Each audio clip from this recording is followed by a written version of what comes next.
ವಿಚಾರವಾಗಿ ಈ ರೀತಿಯಾಗಿ ಇಳಿಕೆ ಕಂಡಿರೋದು 40 ವರ್ಷಗಳ ಇತಿಹಾಸದಲ್ಲೇ ಮೊದಲ ಬಾರಿಗೆ ಅನ್ನುವಂತಹ ಅಭಿಪ್ರಾಯ.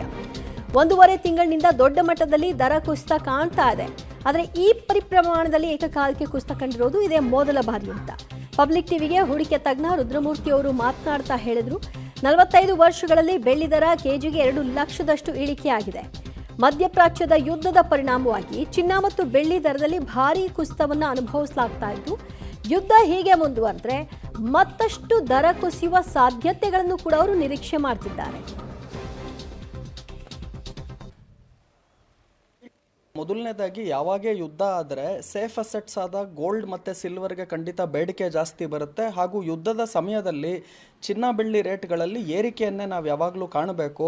ಆದರೆ ಪ್ರಪ್ರಥಮ ಬಾರಿಗೆ ಇವಾಗ ಏನಾಗ್ತಾ ಇದೆ ಅಂದರೆ ಡಾಲರ್ ಬೆಲೆಗಳಲ್ಲಿ ಇಡೀ ವಿಶ್ವದಲ್ಲಿ ಏರಿಕೆಯನ್ನು ಕಾಣ್ತಾ ಇದ್ದೀವಿ. ಹಾಗೂ ಇಂಟ್ರೆಸ್ಟ್ ರೇಟ್ ಅಥವಾ ಬಡ್ಡಿ ದರದಲ್ಲೂ ಕೂಡ ಏರಿಕೆಯನ್ನು ಕಾಣ್ತಾ ಇದ್ದೀವಿ. ಯಾವಾಗ ಡಾಲರಿನ ಮೌಲ್ಯ ಇಡೀ ವಿಶ್ವದಲ್ಲೇ ಈ ಯುದ್ಧದಿಂದ ಏರಿಕೆ ಆಗ್ತಾ ಇದೆ, ಹಾಗೂ ಯಾವಾಗ ಬಡ್ಡಿ ದರಗಳು ಕೂಡ ಏರಿಕೆ ಆಗುತ್ತೆ, ಇದಕ್ಕೆ ನಾವು ಇಂಟ್ರೆಸ್ಟ್ ಈಲ್ಡ್ ಅಂತ ಕರಿತೀವಿ. ಇಂಟ್ರೆಸ್ಟ್ ಈಲ್ಡ್ ಏರಿಕೆ ಹಾಗೂ ಡಾಲರಿನ ಮೌಲ್ಯ ಎಲ್ಲ ಕರೆನ್ಸಿ ಎದುರು ಏರಿಕೆ ಆಗ್ತಿರೋದ್ರಿಂದ ಈ ಥರ ಚಿನ್ನ ಬೆಳ್ಳಿ ದರಗಳಲ್ಲಿ ಇಳಿಕೆಯನ್ನು ಕಾಣ್ತಾ ಇದ್ದೀವಿ. ಹಾಗೂ ಮುಂಚೆ ಏನು ಕಳೆದ ವರ್ಷದಲ್ಲಿ ಚಿನ್ನ ಬೆಳ್ಳಿಯಲ್ಲಿ ಭಾರಿ ಪ್ರಮಾಣದ ಏರಿಕೆಯನ್ನು ತಾವು ಕಂಡಿದ್ರಿ, ಆ ಸಮಯದಲ್ಲಿ ಏನಾಗ್ತಿತ್ತು ಅಂದರೆ ಅನೇಕ ದೇಶದ ಸೆಂಟ್ರಲ್ ಬ್ಯಾಂಕ್ಗಳೇ ಚಿನ್ನ ಬೆಳ್ಳಿಯನ್ನು ಖರೀದಿ ಮಾಡ್ತಾ ಇದ್ರು. ಈಗ ಯುದ್ಧದ ಸಮಯದಲ್ಲಿ ಅವ್ರಿಗೆ ವಾರ್ ಎಕ್ಸ್ಪೆಂಡಿಚರ್ಸ್ಗಾಗಿರ್ಬೋದು ಹಾಗೂ ಎಕನಾಮಿಕ್ ಕ್ರೈಸಿಸನ್ನು ಸರಿತೂಗಿಸೋಕ್ಕೋಸ್ಕರನೂ ಕೂಡ ಅನೇಕ ಸೆಂಟ್ರಲ್ ಬ್ಯಾಂಕ್ಗಳು ಇವಾಗ ಚಿನ್ನವನ್ನು ಬೆಳ್ಳಿಯನ್ನು ಮಾರ್ತಾ ಇದ್ದಾರೆ.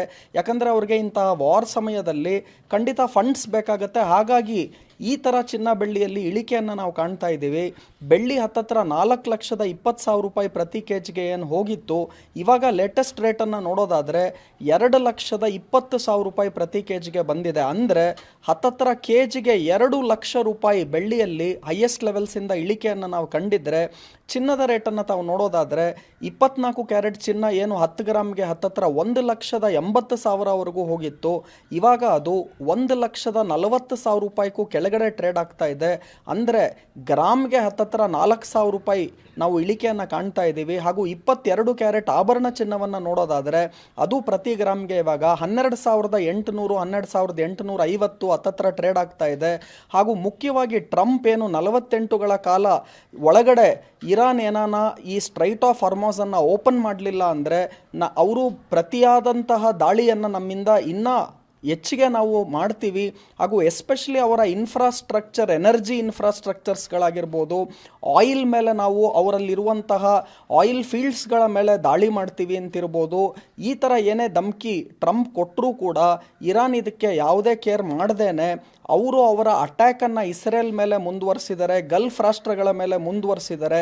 ಹಾಗಾಗಿ ಈ ಯುದ್ಧದ ಭೀತಿ ಜಾಸ್ತಿ ಆಗ್ತಿರೋದ್ರಿಂದ, ಜೊತೆಗೆ ಡಾಲರ್ ಇಡೀ ವಿಶ್ವದಲ್ಲಿ ಎಲ್ಲ ಕರೆನ್ಸಿ ಎದುರು ಏರಿಕೆ ಕಾಣ್ತಿರೋದ್ರಿಂದ, ಮತ್ತು ಬಡ್ಡಿ ದರಗಳು ಎಸ್ಪೆಷಲಿ ಇಂಟ್ರೆಸ್ಟ್ ರೇಟ್ ಅಥವಾ ಈಲ್ಡ್ಸ್ಗಳು ಖಂಡಿತ ಜಾಸ್ತಿ ಆಗ್ತಿರೋದ್ರಿಂದ ಈ ಥರ ಭಾರಿ ಪ್ರಮಾಣದ ಚಿನ್ನ ಮತ್ತು ಬೆಳ್ಳಿಯಲ್ಲಿ ಕುಸಿತವನ್ನು ನಾವು ಕಾಣ್ತಾ ಇದ್ದೀವಿ. ಜೊತೆಗೆ ರೂಪಾಯಿನ ಮೌಲ್ಯವನ್ನು ಕೂಡ ತಾವು ನೋಡೋದಾದರೆ ಸಾರ್ವಕಾಲಿಕ ದಾಖಲೆಯ ಕುಸಿತವನ್ನು ರೂಪಾಯಿನ ಮೌಲ್ಯ ಡಾಲರ್ ಎದುರು ಕಾಣ್ತಾ ಇದೆ.